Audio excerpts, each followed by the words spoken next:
परम आदरणीय प्रबंधक जी, आदरणीय प्रधानाचार्य जी, श्री शुक्ल जी, आदरणीय गुरु जी, उपाध्याय सर और हम लोगों के सबसे प्रिय कमलेश भाई, उपस्थित विद्वान शिक्षक साथियों, यह एक अजीब विडंबना ही कही जाएगी। इस सत्र में 3 विदाई समारोह आयोजित हुआ। 2 तो लोग सेवानिवृत्त हुए, श्री शुक्ल जी और दुर्गा यादव प्रधान जी। कमलेश भाई स्वयाचित स्थानांतरण के कारण हम लोगों के बीच से चले गए और इस विद्यालय से उनके बचपन की यादें जुड़ी हुई हैं। उनके नन्हे पांव इस विद्यालय के कण कण में उसकी सुगंध महसूस किए होंगे। विद्युत कारणों से उनको जाना पड़ा, चले भी गए। कार्यक्रम का औपचारिक शुभारंभ हम लोग माल्यार्पण से करेंगे। आदरणीय प्रवेश से अनुरोध है कि कमलेश भाई को माला पहना करके उनको आशीष दें, आशीर्वाद दें।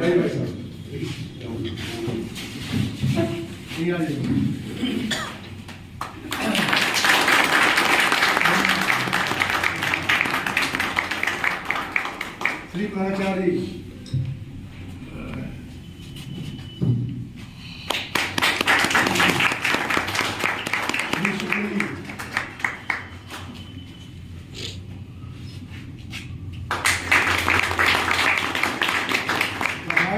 आपने इनको पढ़ाया भी है बचपन में बहुत।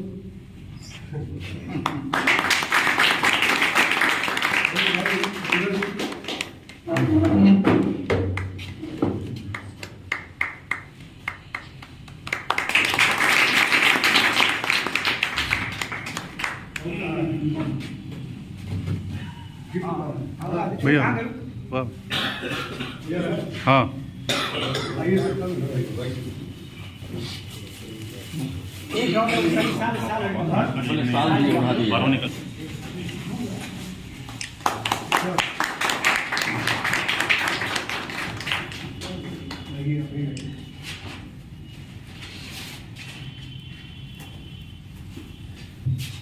जी कुछ गिफ्ट दे रहे हैं आपको।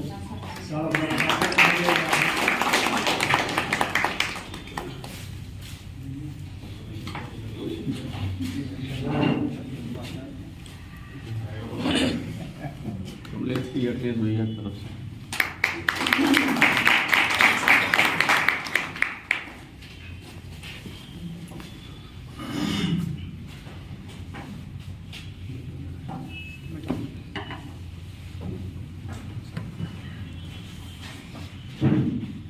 कमलेश भाई का विदाई समारोह है। तो लोग से आज वकील साहब हम लोग के विजय यादव की मेरी यूनिवर्सिटी भी हाँ जी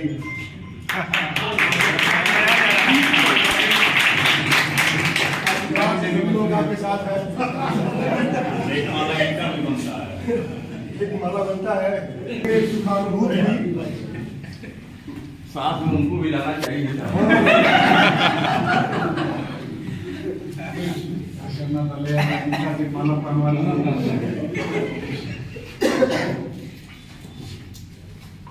कमलेश भाई का विदाई समारोह है, इस नाते हम लोग भी कुछ 2 शब्द कहने का अनुमति चाहेंगे सर। इसके बाद आप आशीर्वाद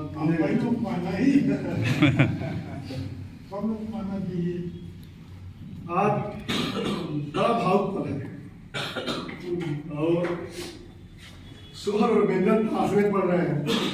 कैसे उसको संयोजित करके अपनी बात को व्यक्त किया जाए।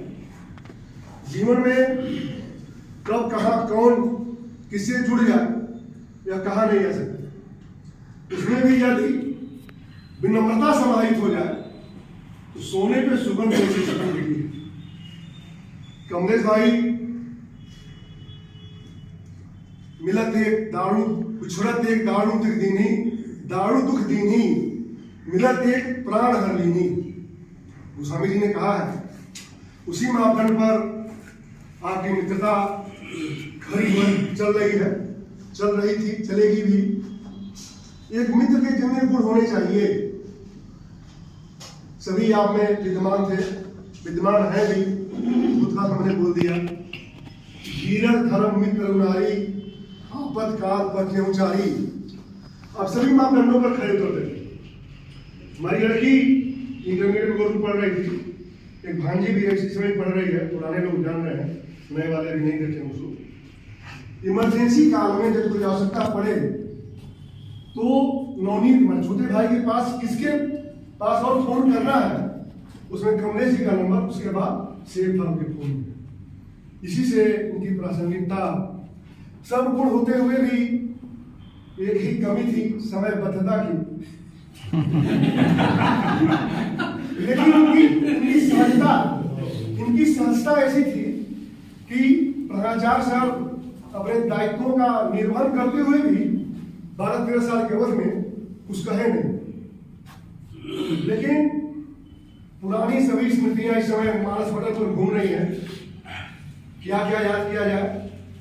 2 स्मृतियां ऐसी हैं मैं आपसे साझा करना चाहूंगा, जिससे लगेगा कि कुछ तो बात ऐसी थी, वरना कोई यूं ही गुनाहगार नहीं होता। इनके समय पालन के संदर्भ में 2 उदाहरण देना चाहता हूं कि किस तरह से समयबद्ध काम ही करते थे। 2008 की बात है, अम्मा हमारी माता जी के भूली किनारे होता है, भूली आप पर भूली सकते, तो भूली जहाँ रहती है रोआ छोड़ता है।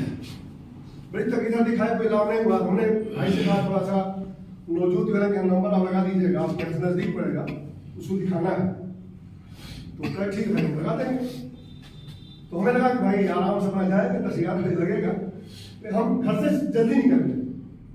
7:30 बजे मैं कोड़ीराम पहुंच रहा हूँ, तब तक का फोन आया, भाई नंबर लग गया है, 10 बजे तक आप आ जाइए, 5वां-6वां नंबर है, तुरंत छुटकारा मिल जाएगा। अम्मा को दर्द हो रहा था, बड़ा चुभ रहा था। मैंने इसे बताया नहीं कि मैं कोड़ीराम तक आ गया हूँ। बहरहाल मैं 9-9:15 बजे तक पहुंच गया उनके यहाँ। संजोग ऐसा था, ईश्वर की प्रेरणा, उसको भी मां का दर्द नहीं देखा गया। डॉक्टर उस दिन 9:10 बजे पहुंच गए, बैठ गए, कोई मरीज ही नहीं। पहले ही बुला के अम्मा को देख लिए, मशीन लगाए, 6 रोगा निकाला था उन्होंने, और तत्काल आराम मिल गया उसको। 1 हफ्ते की दवा दिए, 1 हफ्ता बाद फिर आप दिखा लीजिएगा। कोई दुकान भी नहीं खुली थी, 9-9:30 9:10 हो रहा था। बाहर वही गुड़िया है, उसके हॉस्पिटल सामने बैठे थे। अम्मा के भाई बाबू कमलेश जी से कह दीजिए कि कहे थे हम 11 बजे तक मैं आ जाऊंगा हॉस्पिटल में, कहते वो आएंगे नहीं, और मुझको बड़ा आराम हो गया है। और जहाँ रहे अपना फूले धरे, बहुत आशीर्वाद की उनको। और कुछ ऐसा था कि वही यात्रा हम लोग की अंतिम यात्रा थी, उसी दिन वो महाप्रयाग करके रात में कमलेश जी की देन थी कि दर्द रहित महाप्रयाग उसने किया। और दूसरी घटना जो इनके समयबद्धता की है कि समय से पहुंच जाते थे अवसर पड़ने पर। जब मेरा एक्सीडेंट हुआ था, बात जब चारों तरफ वायरल हुई, मालूम हो गया इनको हम कहाँ जाएंगे, हॉस्पिटल में जाएंगे, तो अखिलेश भाई को साथ लेकर के मेरे पहुंचने से पहले वहां पहुंच गए। तो उस मजबूरी बस थोड़ा सा विलंब हो जाता रहा होगा, ऐसी कोई बात नहीं थी। अब की बात कितना कहाँ कहा जाए, सारी बातें याद तो आ रही है। इनकी विनम्रता, इनकी सहजता, और मौज में है, कोई बात नहीं मौज जो है सर बढ़ा हुआ है, नहीं मौज में है, मौज में है। दोनों टाइम पे खाना मिल जा रहा है बड़ी। लेकिन तो हम लोग का साथ था, मतलब कुछ दिन आगे पीछे ही हम लोग विद्यालय में ज्वाइन किए थे। आते ही 2-1 दिन में ही हम लोग इतने भावनात्मक से जुड़ गए, इतनी लंबी वक्त तक आज भी हम लोगों को कोई मतभेद नहीं हुआ। भारती जी आज तक हम लोग कोई बातचीत बंद नहीं हुई, रेगुलर बातचीत होती है। विद्यालय अवकाश के दिनों में टेलीफोन पर जब हम लोग आ जाते थे, इतनी लंबे समय बात करते थे कि समय से स्थिर हो गया। बाद में कुछ अपना दुख सुख, फिर वही Gaza, Ukraine, Putin, Donald Trump, मतलब बौद्धिक विलासिता की चरम परिणत, वही कहा जाए। सर वासुदेव कृष्ण ने कहा था कि प्रेम योग ही जीवन का सार है, प्रेम ही अनंत है, इसका कभी अंत नहीं। कमलेश भाई प्रेम योग के साक्षात प्रतीक हैं। मथुरा वृंदावन वाला भाव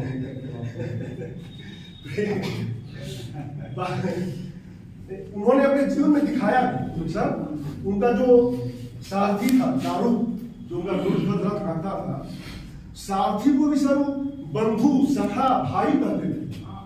और कुछ 2-3 लोग थे जिनको उन्होंने ऐसा कहा, जैसे अर्जुन थे तो उनके बुआ के ही लड़के थे, उद्धव महाराज उनके वसुदेव के भाई देवभाग और कंस की बन कंसा के पुत्र थे, चचेरे ममेरे भाई वो भी थे, सुदामा, बाकी किसी को उन्होंने सखा बंधु भाई नहीं कहा। और दारू को पीछे बैठा करके कहीं बहुत दूर तक अपने रथ हाँकते हुए चले जाते थे।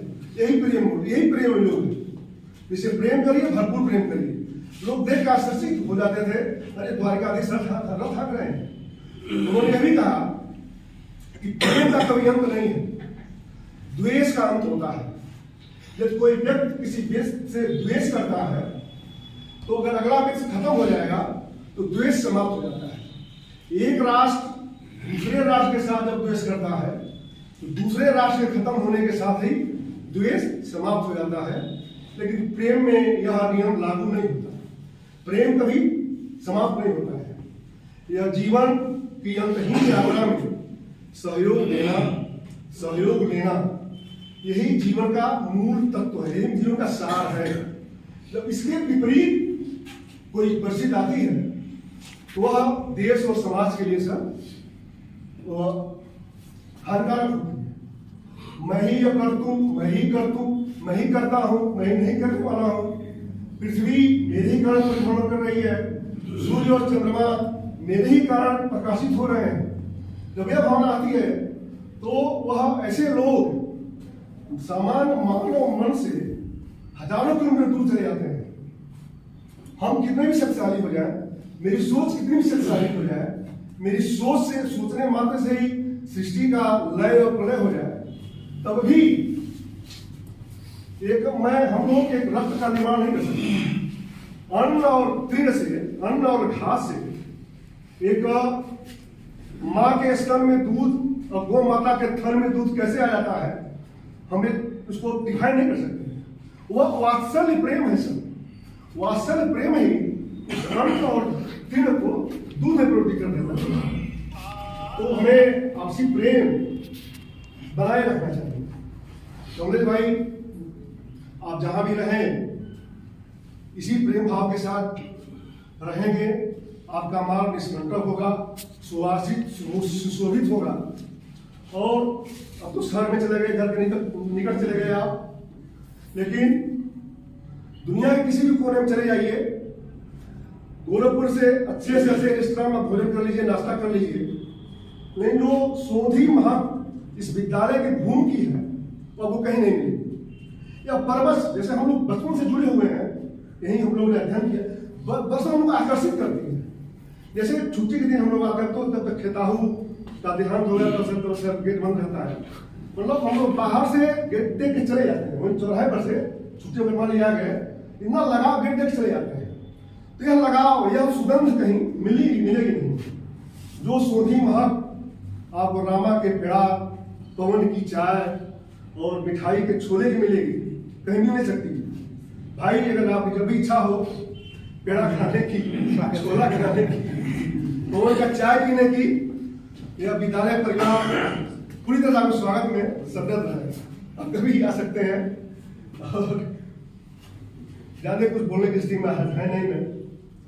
मैं अब उनके छोटे भाई, बचपन से आप लोग खेले भी हैं, क्रिकेट से लेकर गुल्ली डंडा तक खेले हैं, इस विद्यालय प्रांगण में खेले हैं।